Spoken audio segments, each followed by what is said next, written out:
I got so much motherfucking design on right now. Break it down, bring it back, make it clap. I got 3 old thoughts, new guap, wear that thing. Bitches on my line, and you know.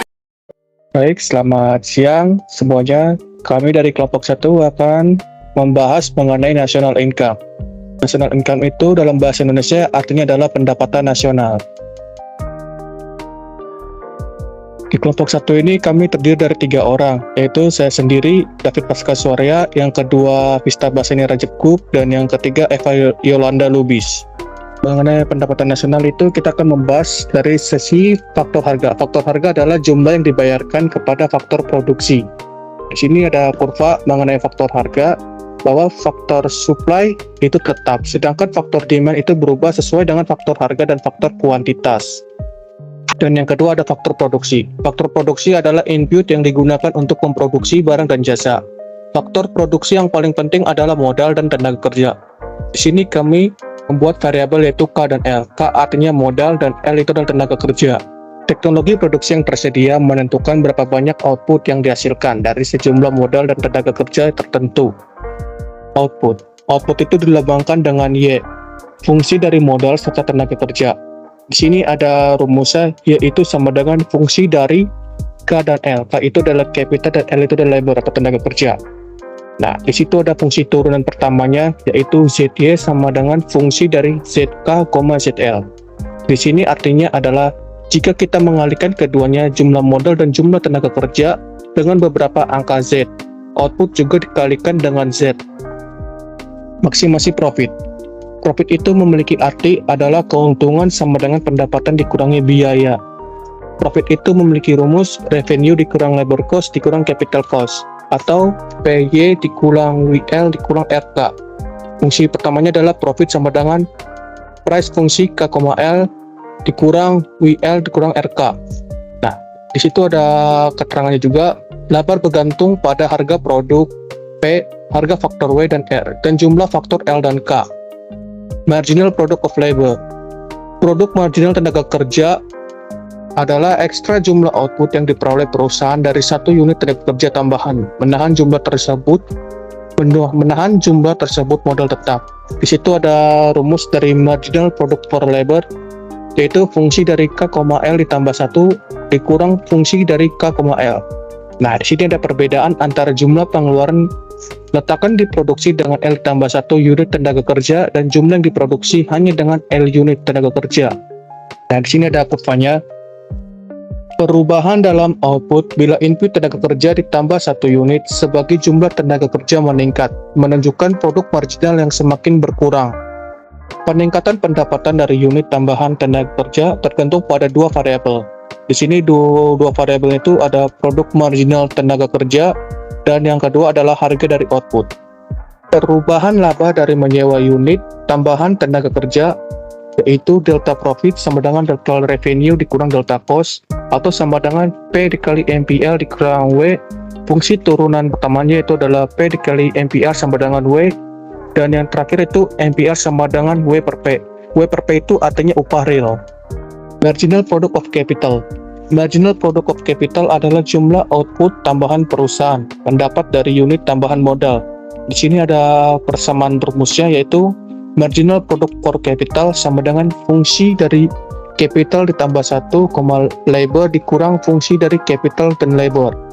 Dengan demikian, produk marginal modal adalah perbedaan antara jumlah output diproduksi dengan K plus 1 unit capital dan yang diproduksi hanya dengan K unit modal. Nah, di sini ada kurva mengenai marginal product for capital, yaitu kurva MPL miring ke bawah karena MPL menurun ketika labor meningkat. Artinya perusahaan mempekerjakan tenaga kerja hingga titik di mana upah real atau wage per price sama dengan marginal product for labor. Peningkatan keuntungan dari menyewa mesin tambahan adalah pendapatan tambahan dari penjualan hasil mesin itu dikurangi harga sewa mesin. Delta profit sama dengan delta revenue dikurang delta cost, atau sama dengan price dikali marginal product for capital dikurang revenue. Untuk memaksimalkan keuntungan, perusahaan terus menyewa lebih banyak modal sampai marginal per capital jatuh untuk menyamai harga sewa sebenarnya, atau marginal per capital sama dengan price per pay. Pendapatan yang tersisa setelah perusahaan membayar faktor-faktor produksi adalah keuntungan ekonomi pemilik perusahaan. Di sini ekonomi profit sama dengan Y dikurang MPL dikali R dikurang MPK dikali K, yaitu distribusi pendapatan nasional memiliki rumus Y sama dengan MPL dikali L ditambah MPK dikali K ditambah economic profit. Sedangkan ada teori dari Euler, yaitu fungsi dari capital dan labor sama dengan marginal produk per capital dikali capital ditambah marginal produk per labor dikali labor. Nah, di situ ada accounting profit. Accounting profit itu sama dengan economic profit ditambah marginal per capital dikali capital. Fungsi produksi itu ada dua. Yang pertama, capital income memiliki rumus marginal produk per capital dikali capital sama dengan standar deviasi dari Y. Lalu labor income, marginal produk per labor dikali labor sama dengan 1 dikurang standar deviasi dari Y. Menentukan bagian pendapatan apa yang masuk ke modal dan apa bagian bagi tenaga kerja. Charles Chow menunjukkan bahwa fungsi dari capital dan labor sama dengan teknologi dengan capital standar deviasi dari labor dikurang 1 dikali standar deviasi. Produk marginal tenaga kerja. Produk marginal tenaga kerja itu memiliki rumusnya, yaitu marginal produk per labor sama dengan 1 dikurang revenues dikurang standar deviasi. Baru di situ itu kita kaitkan dengan teknologi. Teknologi itu juga berkaitan dengan K, karena kedua itu saling terikat. Jadi K itu adalah capital dan L itu adalah tenaga kerja. Produk marginal modal, yaitu marginal produk per capital sama dengan standar deviasi dari A, baru capital dari standar deviasi dikurang 1, baru habis itu labor 1 dikurang standar deviasi. Peningkatan jumlah modal menaikkan marginal produk per labor dan mengurangi marginal produk per capital. Begitu pula dengan peningkatannya jumlah tenaga kerja, mengurangi marginal produk per labor dan menaikkan marginal produk per capital. Produk marginal untuk fungsi produksi curve dan Douglas curve bisa ditulis marginal produk per labor dikurang 1 dikurang standar deviasi dari Y per L. Baru habis itu adalah marginal produk per capital sama dengan standar deviasi dari Y per K. Nah, di sini kita masuk ke dalam konsep dari pendapatan nasional. Pertama ada GDP. GDP itu adalah Gross Domestic Product atau produk domestik bruto, adalah menghitung produksi barang dan jasa semua warga negara yang ada di dalam negeri. GDP itu memiliki rumusnya produk warga negara di dalam negeri ditambah produk warga negara asing di dalam negeri. Nah, di dalam GDP ini kita mengenal dengan tiga metode perhitungan, yaitu perhitungan dengan pendekatan output, pendekatan pengeluaran, serta pendekatan income. Nah, untuk PPT kali ini kami mencoba mengaitkannya dengan pendekatan pengeluaran, yaitu dengan GDP sama dengan C tambah I tambah G ditambah NX. Dan yang kedua itu ada GNP, Gross National Product atau produk nasional bruto, adalah menghitung produksi barang dan jasa semua warga suatu negara dimanapun mereka berada. GNP sama dengan produk warga negara di dalam negeri tambah produk warga negara di luar negeri, atau jika diketahui GDP-nya, yaitu sama dengan GNP dikurang GDP, sama dengan produk warga negara asing di dalam negeri ditambah produk warga negara di luar negeri. Dan yang ketiga itu ada Net National Product atau NNP, adalah GNP dengan memperhitungkan adanya penyusutan. Rumusnya adalah NNP sama dengan GNP dikurang penyusutan. Dan yang keempat ada Net National Income atau NNI, adalah NNP dengan memperhitungkan komponen pendapatan yang tidak mencerminkan balas jasa atas faktor produksi. Rumusnya adalah Net National Income sama dengan Net National Product dikurang pajak tidak langsung ditambah subsidi. Dan yang kelima itu adalah Personal Income. Personal Income adalah bagian pendapatan nasional yang merupakan hak individu dalam perekonomian sebagai balas jasa keikutsertaan mereka dalam proses produksi. Nah, personal income itu memiliki rumusnya, yaitu Net National Income ditambah transfer payment dikurang laba di tangan dikurang pajak perseroan dikurang iuran asuransi dikurang iuran dana sosial. Dan yang terakhir itu adalah Disposable Income, adalah pendapatan yang siap dibelanjakan. Di sini disposable income itu memiliki rumus, yaitu personal income dikurang pajak langsung Selanjutnya akan dibahas oleh rekan saya yaitu Vista. Di sini ada rumus GDP. GDP sama dengan konsumsi ditambah investasi ditambah pemerintah ditambah net export. Disposable income atau yang dilambangkan YD adalah pendapatan yang tersisa setelah konsumen membayar pajak dan menerima transfer dari pemerintah. Atau bisa dirumuskan sebagai berikut. C sama dengan C dalam kurung YD yang memiliki hubungan positif. Fungsi C yang dilambangkan oleh YD disebut fungsi konsumsi. Ia adalah sebuah persamaan behavior, yakni ia menangkap perilaku konsumen. Disposable income didefinisikan sebagai berikut. YD sama dengan Y dikurang T. Konsumsi adalah kegiatan ekonomi yang menghabiskan nilai guna suatu barang atau jasa secara beransur-ansur atau langsung habis. Tingkat konsumsi tergantung langsung pada tingkat pendapatan sekali pakai. Tingkat pendapatan yang dapat dibelanjakan yang lebih tinggi mengarah pada penghematan yang lebih besar. Atau bisa dirumuskan sebagai berikut. C sama dengan C dalam kurung YD. Dan yang terakhir C sama dengan C dalam kurung Y kurang T. Persamaan ini menyatakan bahwa konsumsi merupakan fungsi dari pendapatan yang dapat dibelanjakan. Bentuk fungsi konsumsi yang lebih spesifik adalah hubungan linear. C sama dengan C0 plus C1 YD. Fungsi ini memiliki dua parameter, yakni CO dan C1. C1 dapat disebut marginal propensity to consume, atau efek dari $1 tambahan dari disposable income untuk konsumsi. Sedangkan C0 adalah intercap dari fungsi konsumsi.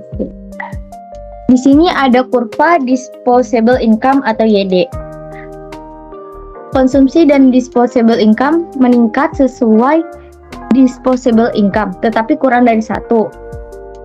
C sama dengan C dalam kurung YD, YD sama dengan Y dikurang T, dan yang terakhir C sama dengan C0 plus C1, Y dikurang T. Di sini ada investasi. Investasi adalah variabel yang bergantung pada variabel lain dalam model disebut endogen. Dan eksogen itu variabel yang tidak berkaitan yang tidak dijelaskan dalam model tersebut. Investasi di sini diambil sebagai tertentu atau diperlakukan sebagai variabel eksogen atau I sama dengan I bar. Investasi dirumuskan sebagai berikut. Private saving atau plus public saving atau I sama dengan S plus dalam kurung T dikurang G.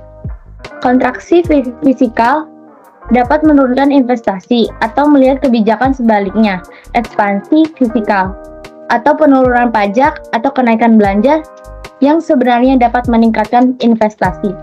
Di sini ada kurva investasi dengan catatan ketika suku bunga naik lebih sedikit quantity of investasi dari suku bunga dan suku bunga ketika turun akan menyebabkan quantity itu meningkat.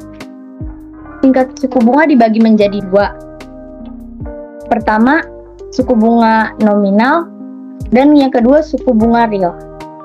Suku bunga nominal itu tidak memperhitungkan inflasi, sedangkan suku bunga real memperhitungkan inflasi. Government forecast.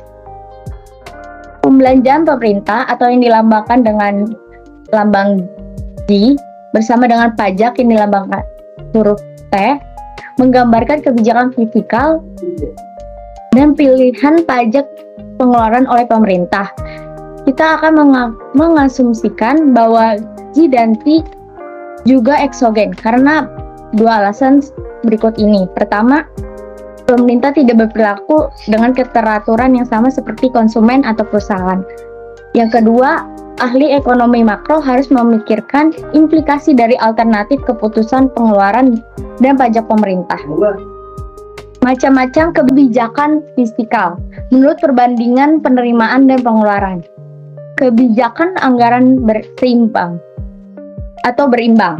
Kebijakan anggaran yang menyusun pengeluaran sama besar dengan penerimaan. Yang kedua ada kebijakan anggaran surplus.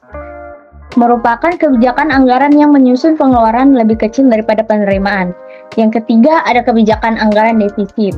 merupakan kebijakan anggaran yang menyusun jumlah pengeluaran lebih besar daripada penerimaan. Dan yang terakhir, ada kebijakan anggaran dinamis. Kebijakan anggaran dinamis ini merupakan kebijakan anggaran yang menyusun pengeluaran sama besar dengan penerimaan.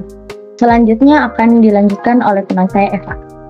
Net export dalam kurung X kurang IM adalah perbedaan antara ekspor dan impor, juga disebut neraca perdagangan. Ekspor sama dengan import sama dengan trade balance. Ekspor lebih besar dari import sama dengan trade surplus. Ekspor lebih kecil dari import sama dengan trade defisit. Investasi inventaris adalah selisih antara produksi dan penjualan. C tambah I tambah G,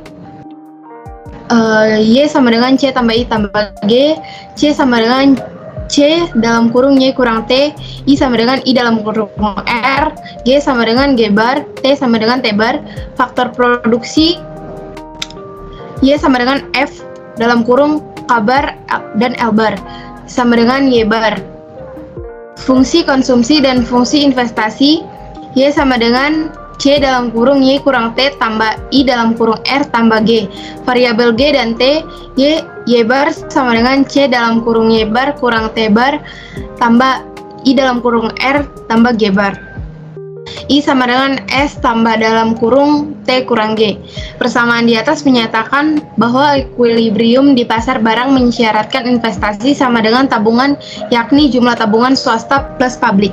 Kondisi equilibrium untuk pasar barang ini disebut hubungan IS. Apa yang ingin diinvestasikan perusahaan harus sama dengan apa yang masyarakat dan pemerintah inginkan untuk simpan.